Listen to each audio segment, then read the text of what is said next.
যদি আমরা সকলে মিলে সচেতনভাবে আগামী নির্বাচনকে পার করতে না পারি, তাহলে এই বাংলাদেশ আরো 100 বছর পিছিয়ে যাবে। আমরা নির্বাচনী দীর্ঘ মেয়াদ পার হয়ে আর মাত্র অল্প 2-1 দিন বাদেই আগামী বৃহস্পতিবার আমরা নির্বাচনী কাজ করব ইনশাআল্লাহ। এই ঐতিহাসিক নির্বাচনে যারা বন্ডুল করার চিন্তা করছে, তারা স্বপ্ন দেখছে। আমরা সকল জনতা মিলে বাংলাদেশকে একটি সঠিক, সমৃদ্ধ, দোষাদোষী রাজনীতি থেকে বের করে একটি সৌহার্দ্যের বাংলাদেশ উপহার দিতে চাই বর্তমান জেনারেশন।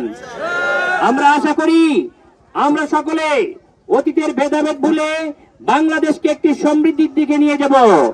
কিন্তু আমরা খুব অবাক দৃষ্টিতে এবং দুঃখ ভারাক্রান্ত ভাবে দেখলাম যে আবার সেই ফ্যাসিস্ট আমলের কায়দায় ইনকিলাব মঞ্চের উপরে হামলা হলো।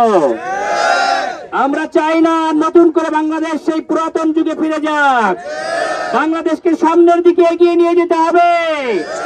আমরা বাংলাদেশকে একটি সুন্দর, সমৃদ্ধ বাংলাদেশ গড়ার জন্য বাংলাদেশের আমির ডক্টর শফিকুর রহমান, জামায়াতে ইসলামের আমির, তিনি একটি সুন্দর বাংলাদেশকে পলিসি মেকিং এবং ইস্তেহার পেশ করেছেন। সেখানে সকলকে নিয়ে একটি সমৃদ্ধ, অর্থনৈতিকভাবে সমৃদ্ধ বাংলাদেশ কিভাবে গড়া যায় সেটা জাতির সামনে তিনি তুলে ধরেছেন। সকল শ্রেণী পেশার মানুষের জন্য তিনি তুলে ধরেছেন। অত্র এলাকায় আমরা এখন যেখানে আছি, ঈশ্বরতলা, এই এলাকায় মানুষের জন্য যে তাদের যে বিশুদ্ধ পানি, বিশুদ্ধ খাবার এবং আবাসনের জন্য যে ব্যবস্থা, সেটা আমরা পর্যায়ক্রমে করব ইনশাআল্লাহ।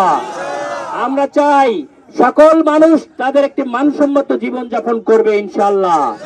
অত্র এলাকার শিশুদের জন্য আমরা লেখাপড়ার ব্যবস্থা করব এবং অত্র এলাকার ছেলেদের জন্য কর্মসংস্থানের ব্যবস্থা যদি আমরা করতে পারি, তাহলে মাদক এবং কিশোর গ্যাং থেকে এই জাতিকে মুক্ত করা যাবে ইনশাআল্লাহ। আমরা আশা করি যদি আমরা সকলে মিলে সচেতনভাবে আগামী নির্বাচনকে পার করতে না পারি, তাহলে এই বাংলাদেশ আরো 100 বছর পিছিয়ে যাবে। প্রচারণায় আমরা যথেষ্ট সাড়া পাচ্ছি এবং আলহামদুলিল্লাহ আপনারা দেখেছেন শুরু থেকেই আমাদের যথেষ্ট পরিমাণ জনসমর্থন থাকার কারণে জনসমর্থনে হেরে তারা বিভিন্ন সাইবার বুলিং করার চেষ্টা করছে এবং বিভিন্ন ধরনের অপপ্রচার চেষ্টা করছে। আমি যেটা বলেছিলাম 2-3 দিন আগেই, যে জাতি যদি সজাগ না থাকে, এরকম মিথ্যা প্রোপাগান্ডায় যদি তাদেরকে আশ্চর্য যদি হয়, তাহলে জাতির জন্য নতুন করে আবার আয়নাগার অপেক্ষা করছে। যেটা বাস্তব প্রমাণ গতকাল বিকালেই আপনারা দেখেছেন যে ফ্যাসিস্ট আমলের কোন অংশে কম ছিল না সেরকম মূর্তি, যেটা আমি আরো 3 দিন আগেই বলে দিয়েছি। সুতরাং আপনাদেরকে জনসমর্থনের কাছে 17 আসনে আমরা যথেষ্ট পরিমাণ এগিয়ে আছি। এই তাদের যে সাইবার বুলিং, তাদের যে অপবাদ, তাদের যে অপপ্রচার, এটা জাতি কোন ক্রমেই বিশ্বাস করবে না। আমি জাতির কাছে খুব স্পষ্টভাবে বলতে চাই, আপনারা কি কোথাও দেখেছেন আমাকে অ্যারোগ্যান্ট হতে, যে মানুষের অধিকার হরণ করতে? আমরা অ্যারোগ্যান্ট হয়েছি কিসের বিরুদ্ধে? আমরা অ্যারোগ্যান্ট হয়েছি মানুষের বৈষম্যের বিরুদ্ধে। আমরা অ্যারোগ্যান্ট হয়েছি মানুষের অধিকার আদায়ের জন্য।